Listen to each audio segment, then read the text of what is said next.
mga transactions na nangyari na, yung mga historical data, kailangan pa rin yan.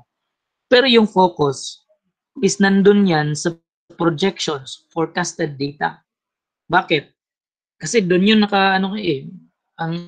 ang decisions kasi pagdating sa management, pang future, no? So, yung mga data dyan is usually projected and forecasted. Although kailangan pa rin magkaroon ng historical data for projections, for forecasting, di ba? Pero hindi yun yung concern ng management accounting. They are futuristic in nature. As to the principle followed, sa financial accounting, sinusunod natin GAAP. Particularly sa Philippines, we are using PFRS. No? Adapted yan mula sa international standard na tinatawag natin RS. Pero si cost accounting, may mga principles mula sa IFRS na sinusunod ng cost accounting. No? Yung costing ng product, may mga aspect dyan na sumusunod sila sa GAAP. Pero hindi lahat. Hindi lahat. Si management accounting, walang sinusunod na standard. Hindi siya sumusunod ng GAAP. Bakit? For internal use kasi yung mga financial informations din.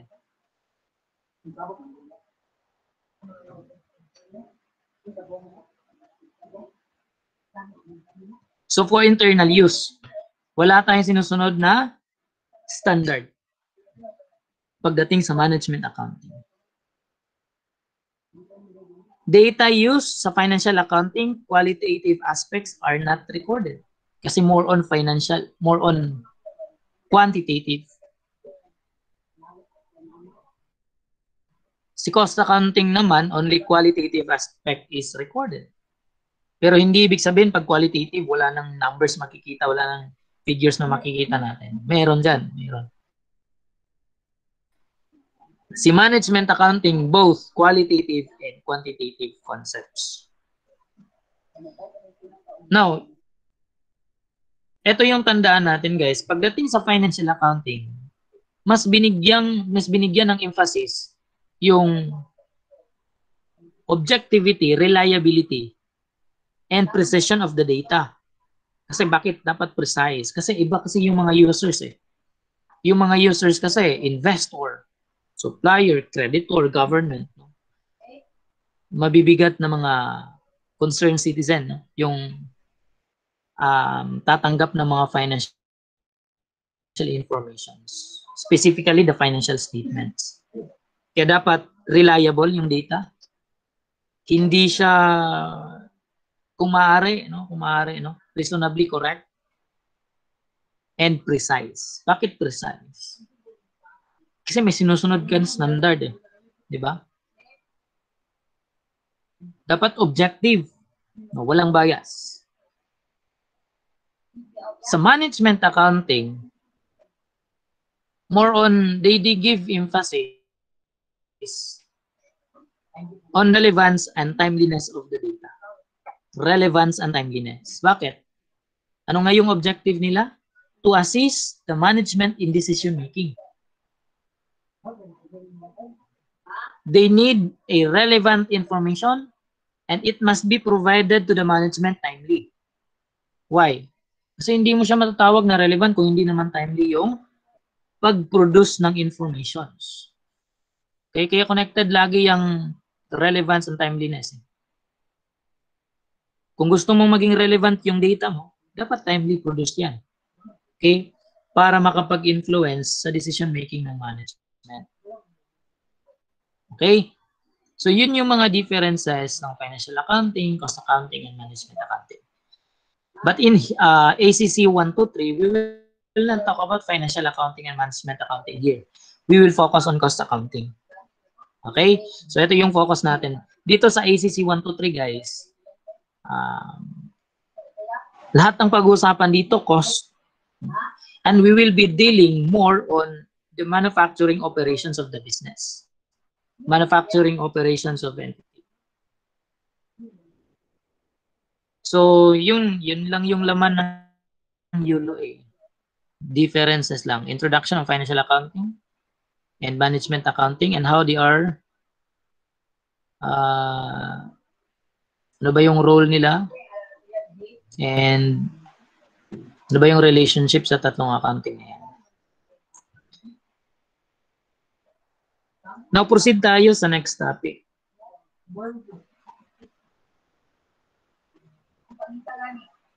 Differences of merchandising and manufacturing operations.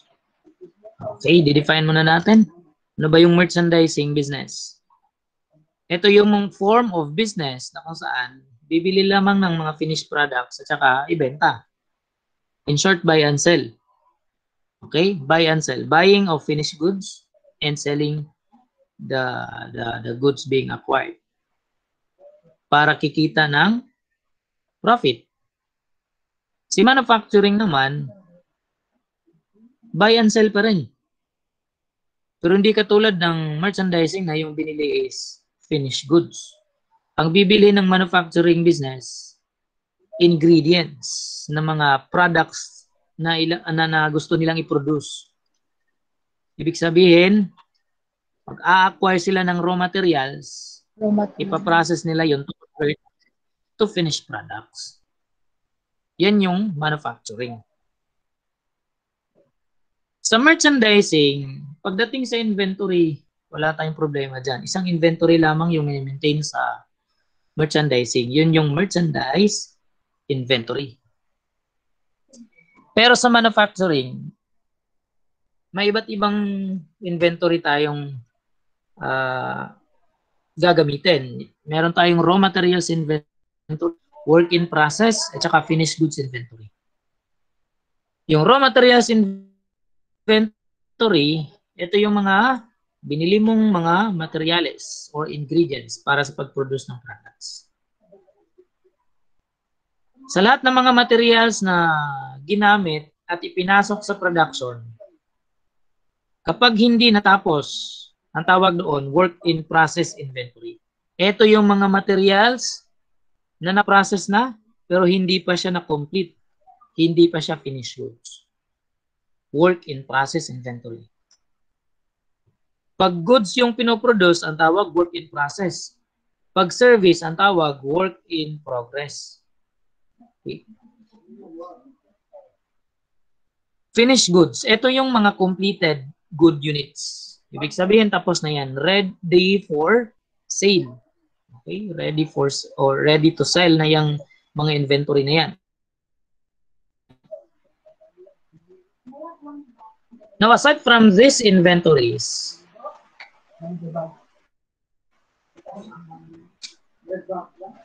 meron din tayong tinatawag na direct materials, direct labor, factory overhead.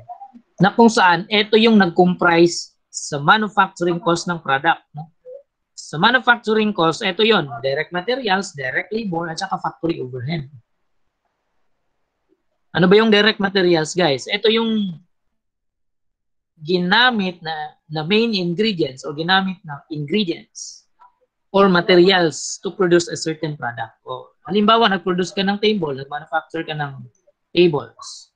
Yung direct material mo dyan, woods, paints. Direct material mo yan. Ano ba yung direct labor? Direct labor, ito yung sahod ng mga workers sa paggawa ng product. The salary and wages of the workers who are actually making a product. Okay? Bakit ko hinighlight yung actually making a product? Kasi sa direct material, kung merong direct material at kung merong direct labor, meron ding indirect material at saka indirect labor. Yung indirect material, yan po yung mga supplies na ginamit natin to produce a product. No, halimbawa, tables. Yung indirect material dyan is yung mga nails na ginamit natin. Supplies. Pero hindi siya directly traceable to a particular product. Indirect material yan. Sa paggawa ng bags, yung direct material dyan is yung mga tela. Ano ba yung indirect material? Yung, halimbawa, kanang hilo nga gitahi. Indirect material siya. Bago. Now, kanang indirect material, musulod na siya sa factory overhead. Okay? Yung mga indirect materials, papasok yan sa factory overhead. Napunta naman natin si indirect labor. Si indirect labor, ito yung sahod ng mga workers within the factory. Pero hindi sila mismo yung gumawa ng product sa factory. Sila po yung supervisors, foreman, na yung trabaho nila is hindi naman yung actual na paggawa ng product. Nagsusupervise lang, nagli-lead lang. Na related sa production. Okay, related sa factory. Yun po ay indirect labor. Yung indirect labor, papasok naman yan sa factory overhead. Okay? Factory overhead. Ano ba yung factory overhead? Lahat ng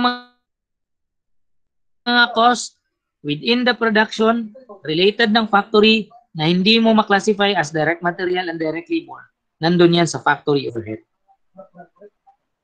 Again, ang factory overhead, ito yung lahat ng cost na related sa factory.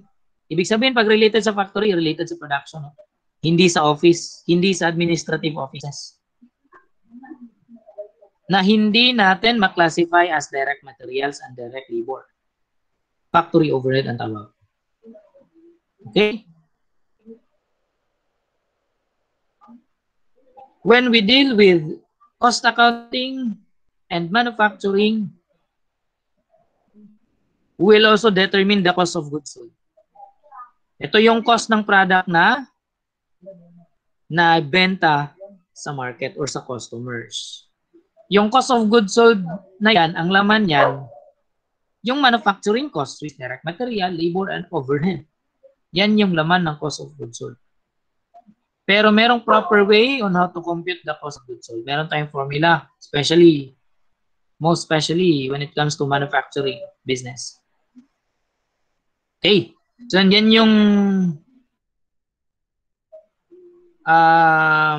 haharapin natin ng mga terms when we study cost accounting. Okay? Raw materials, work in process, finished goods, direct materials, direct labor, factory overhead, and cost of goods sold.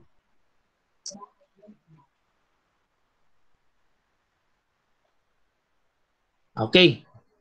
Meron lamang pong illustration dito in computing cost of goods sold. Okay, meron pong illustration dyan. Jose Company. This is a merchandising business. And I know for sure, no, you already know how to compute the cost of goods sold when it comes to merchandising business, right? Sa basic accounting, nandun yan eh. Okay, so tayo natin, Jose Company purchased merchandise worth 750,000 pesos and returned 50,000 of it to the supplier and paid freight for the purchases, 2,750 pesos. The company availed the 25,000 worth of discount, and the merchandise beginning and end respectively are 75,000 and 65,000. Compute the cost of goods sold for merchandising company. Ano ba ang formula ng cost of goods sold or cost of sale when it comes to merchandising business? Ano ba yung formula? Merchandise inventory beginning, add net cost of purchases. Ano ba yung net cost of purchases? Ito yung net purchases plus freight in. And how to get the net purchases? Gross purchases minus discount minus return minus allowances. And if you add the freight in, ang tawag po dyan, net cost of purchases. Okay? Pero dito sa formula na to, inuna niyang in-add si freight in eh. Pero actually, hindi dapat, no? Kasi ang net purchases is only gross purchase minus return minus allowance minus discount. Yan. Pero pag in-add na natin si freight in, ang tawag po doon net cost of purchases. Pero when we get the cost of goods sold, the same lang naman yung sagot yan eh. Pero okay lang yan. So again, beginning inventory ng merchandise, add natin sa net cost of purchases that will equal to your cost of goods available for sale. Ito yung, pag sinabing goods available for sale, ito yung cost ng lahat ng inventory na pwede nating ibenta. Okay? Less merchandise inventory end. Ito yung mga inventory na hindi na ibenta at the end of the accounting period.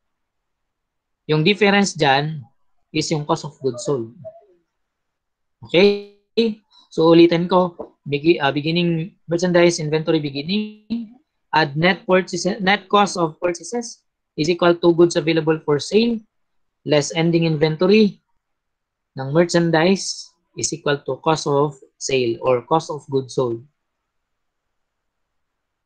So using this problem, yung information, we have the beginning inventory dito na beginning and end, 75,000. Ayan. So lagay natin yung 75,000. Then net purchases. Okay, net purchases, how to get gross purchases na 750,000, deduct the return na 50,000, deduct the discount na 25,000. Ayan. Yung net purchases dyan is 750 minus 50 minus 25. That is 675,000. I-add natin si trade-in na 2,750. That will equal to 677,750. Ito na yung net cost of purchases. 677,750. I-add natin yan sa beginning merchandise inventory na 75. Then we have the goods available for sale na 752,750. Then deduct the merchandise end. Ito 65,000. So yung difference is yung cost ng naibenta na product. Cost of goods sold. So minus 65,000. That's 687,750. Okay. So basic lang yan eh. Mula sa basic accounting pa yan. Okay. Accept lang muna natin yung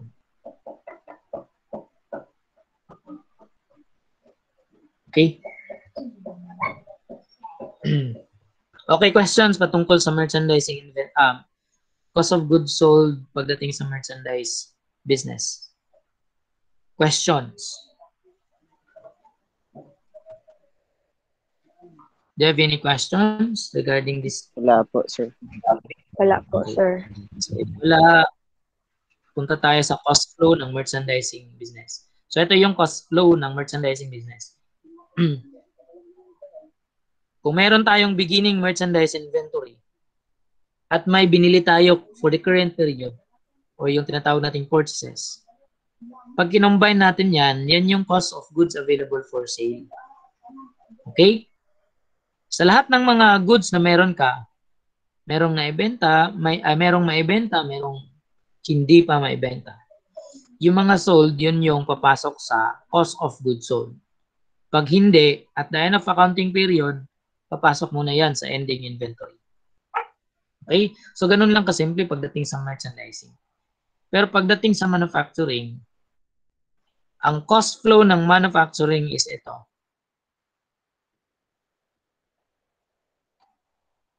Ano nga yung transaction dito? Buy and sell pa rin. Bibili ng materyales, ipuproduce at ibenta. Kaya yung mga cost dito, materials, labor and overhead. Okay? Ano ba yung materials? Again, yung mga ingredients. Main ingredients na ginamit sa pag-produce ng product. So ito yung cost flow ng manufacturing. Kung bibili ka ng materials, papasok mo na yan sa raw materials inventory. Pag inilagay na yan sa production for processing, papasok na yan sa work in process inventory. Okay? Ulitin ko. Kung meron tayong binili na materials, papasok yan sa work in process papasok yan sa raw materials inventory account. And then pag inilagay na yan sa production, papasok yan sa work in process inventory. Kapag pinrocess yung mga materials na yan, Hindi siya mai-process kung walang magtatrabaho. Kaya merong direct labor. Yung sahod ng workers in making a product, which is the direct labor, pag na-incur yan, papasok yan sa work in process. Okay. Although, hindi naman siya directly papasok sa work in process kasi dadaan mo na yan sa pag-set up ng payroll. Pero later on, papasok din yan sa work in process. Hindi rin may convert yung product natin kung walang overhead.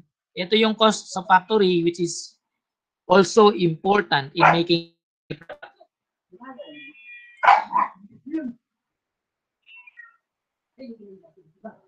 okay. So magkakaroon din ng incurrence ng manufacturing overhead. Etong manufacturing overhead, papasok din yan sa work in process. Pero hindi actual factory overhead yung papasok dyan. Yung estimated or yung tinatawag nating standard using the predetermined applied factory overhead using the predetermined overhead rate. Yan yung papasok sa work in process. Kasi yung actual manufacturing overhead, hindi naman yun yung papasok sa work in process account eh. Magkakaroon lang ng monitoring doon sa actual account o yung tinatawag nating factory overhead control. Yun yung actual overhead. Pero yung applied overhead, yun talaga yung papasok sa work in process. Bakit, sir? Bakit estimated yung papasok sa work in process? Dahil po, napaka-importanting ma-determine po yung product cost timely. Pag hindi mo yan na-determine timely, mahirapan ka sa pag-set up ng price. Kaya kinakailangan yung manufacturing overhead, i-apply mo na lang, i-estimate mo na lang. Depende kung ano yung basis mo, based ba sa historical data, performances, depende yan. Basta't estimated lang. Bakit, sir? Dahil impractical kasing magkaroon ng actual costing sa product using the actual cost of overhead. Bakit? Kasi may mga cost na hindi mo siya ma-determine agad-agad. O, katulad na lang po ng water, electricity, yung mga billing na aabot pa ng ilang araw or monthly billing na kung saan doon mo pa malalaman kung magkano yung actual cost niya. Pag ganun, mahirap yun kasi kung i-determine mo yung actual cost, doon ka pa makapag-set up ng price. Doon mo pa ma-determine yung product cost mo. Which is hindi mo dapat gawin yon dahil hindi yon timely. Okay? Dapat timely. Hindi pa tapos yung pag-produce ng product, dapat alam mo na yung magkano dapat ipapataw na cost. Okay?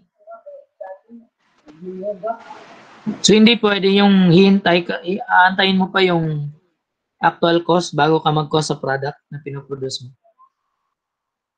Hindi yun, hindi timely. Now, etong materials and labor, okay lang na actual yan. Using the labor rate and price ng materials or cost ng material purchases. Yung mga work in process na yan, pag natapos yan, papasok na yan sa finished goods. At pag naibenta, papasok na yan sa cost of goods sold. So merong transition mula sa balance sheet, magiging income statement account sila. Balance sheet account kasi yung raw materials and work in process saka finished goods inventories. Okay, pag naibenta yan, lahat papasok sa income statement, which is the cost of goods sold. Yung raw materials, work in process saka finished goods. Although balance sheet accounts yan, pero makikita pa rin yan sa income statement. Bakit? Dahil in getting cost of goods sold, gamitin natin tong mga items na to, yung raw materials, work in process, at saka finished goods. Kaya makikita pa rin yan sa income statement. Sir, makikita ko ba yan sa face ng income statement? Ang sagot, hindi. Bakit?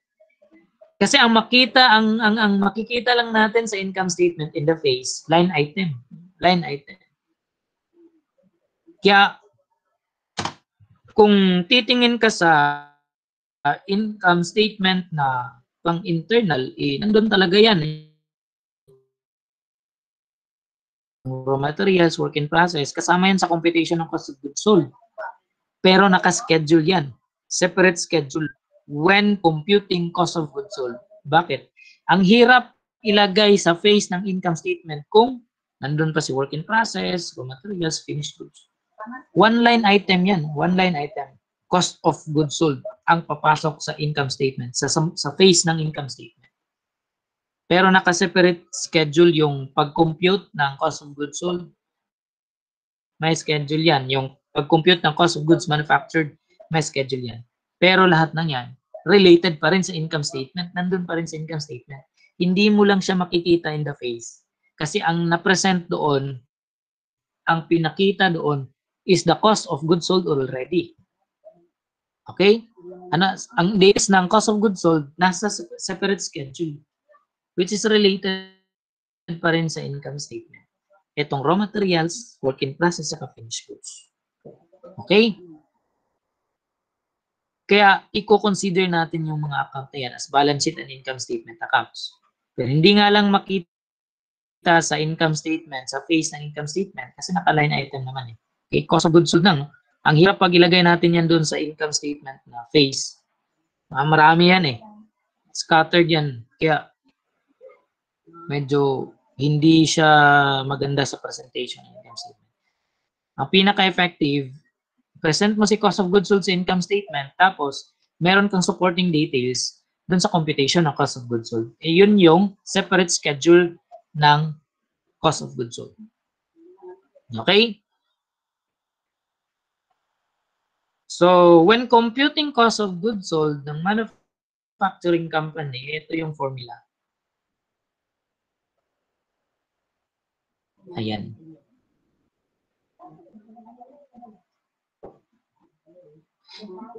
Simulan natin sa raw materials beginning.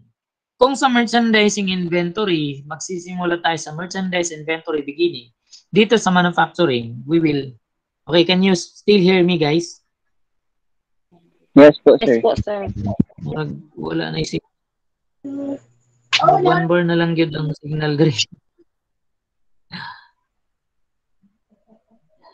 Okay, Madungog pa, sir. magsimula Madungog siya pa sa po. beginning raw materials. Okay. So magsimula siya sa raw materials beginning, inventory. Tapos add natin yung mga raw materials purchases. Net. Okay? Net cost of raw material purchases. Una, kunin mo si net purchases. How to get purchases ng raw materials? Gross raw materials purchases minus discount minus allowances minus return. Then, i-add mo si freight in, ang tawag doon, net cost of purchases. Pero dito sa presentation niya, nauna si freight in, add si freight in. Okay lang yan. Kasi the same result din naman eh. Pero ang gusto ka kasing i-emphasize na magkaiba yung net purchases sa net cost of purchases. Kasi sa net purchases, ang meron lang dyan, gross purchases, minus return, minus allowances, minus discount. Pag sinabing net cost of purchases, dyan na i-add si freight in. Okay? Nandun yan sa basic accounting. Net cost of purchases. Pero when getting cost of goods sold, the same lang naman yung answer. Pag nakuha na natin si net cost of purchases, i-add natin yan sa raw materials beginning inventory. And makukuha natin si raw materials available for use. Ano ba yung raw materials available for use? Ito yung lahat ng materials na pwede na meron yung company na pwedeng gamitin for production. At the end of the accounting period, may mga raw materials na hindi magamit. Ito yung raw materials ending inventory. I-drop natin yan sa raw materials available for use na information, na data. Yung difference, yan na yung direct materials use. Direct materials use. Okay, direct materials use. Now, yan lang yung pinaka-importante eh. Hanapin si direct materials use dito sa portion na to. Yan. Sa portion na yan, direct materials use, yung hanapin. Now, careful ka lang sa data. Kung yung binigay sa data is materials lang yung nakalagay. Careful ka, baka may halong indirect materials yan. And take note, we are getting direct materials use. So pag may nahalong indirect material, tanggalin mo muna. Kasi yung indirect material, sabi ko nga, nandun yan sa factory overhead. Hindi yan kasama sa direct material. Kaya kung yung data, ang nakalagay materials, mag-ingat ka. Pag materials yung nakalagay na term, pwedeng may halong indirect materials yan. Kaya kung kaya mong i-determine magkano yung direct, magkano yung indirect, gawin mo. Pero ginawa mo na yung lahat, wala talagang information kung magkano yung direct, magkano yung indirect. Now, that's the time you will assume na lahat ng binili is direct material. Okay? Pag nakuha mo na sa direct materials use, add mo na si direct labor. Again, direct labor lang. Hindi po kasali si indirect labor. At pag na-add mo na sa direct labor, i-add mo na naman si factory overhead. Pero ang i-add natin dito na factory overhead is yung applied or estimated, hindi si actual.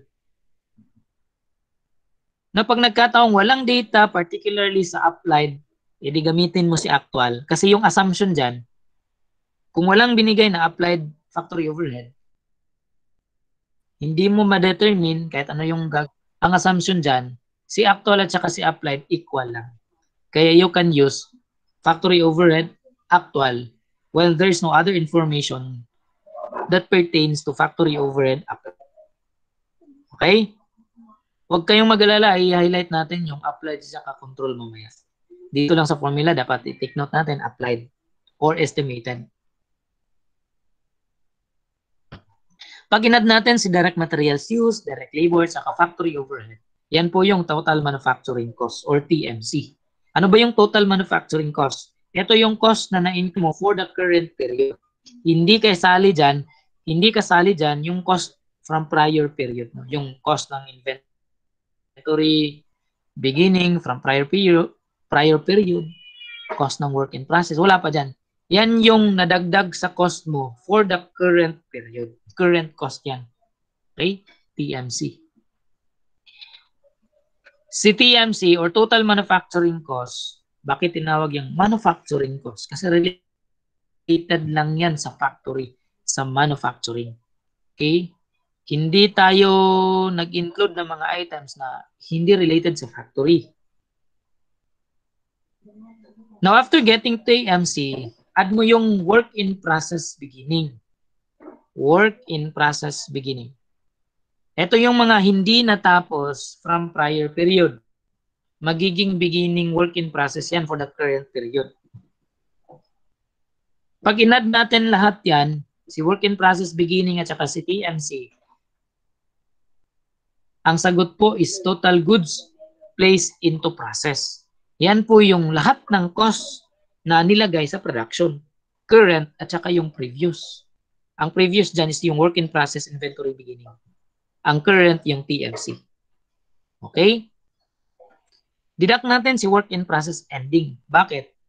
Para malaman natin magkano ba yung na-finish, magkano ba yung natapos, magkano ba yung completed. Yun yung total cost of goods manufactured. Ang total cost of goods manufactured, yan yung cost ng product na natapos mo for this period, for the current period. Pag inad mo yung finished goods inventory beginning or ito yung mga hindi na ibenta from prior period, ang sagot total goods available for sale. At pag dininak mo yung finished goods inventory ending, ang sagot cost of goods sold. Okay? Cost of goods sold. So, wala kang ibang gawin, memorize na formula. And alamin mo kung bakit na-include dyan yung mga items na yan. Okay? Mag-analyze ka bakit. So, memorize. Even if you will not memorize this one, right now, you still have to memorize it. Kasi, in the future, you can use this formula naman. Hindi lang sa academic,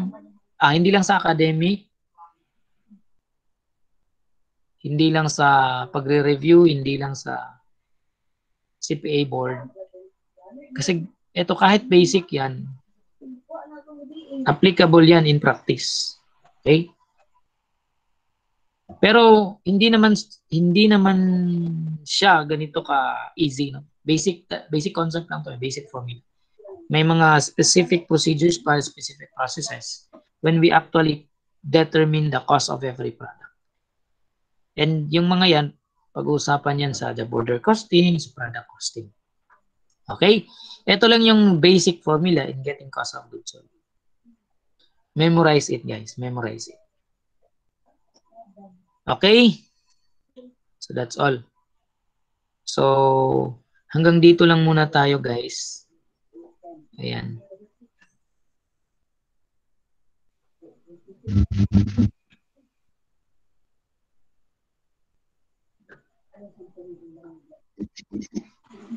Kaya hanggang dyan lang muna yung and mag-send ako ng video for the succeeding topics. Sana na makaver tong illustration na to. Sana nga na-cover. Kasi discussion yun sa ibang code. Mas nauna kasi doon eh. Nauna yung discussion namin doon. So mag-send ako ng video, na-cover ito. Sana nga na-cover. Pero I'm sure yung pinaka na-cover dito, doon, is I think yung accounting cycle with journal entry. Ito. Yata yun. Or dito sa factory overhead control and upgrade. Pero i-send ko lang siya in advance para magkaroon na kayo. Kung gusto nyong mag-advance study, hindi meron na kayong reference sa discussion sa mga succeeding topics. Okay, questions guys? Okay, huwag muna natin galawin yung illustrations na yun. Questions? None so far. Sir. Opo, recorded. Sir, regarding po sa quiz ni mo sa Kuiper, sir, April 5 pa man ang deadline ato po, sir, no?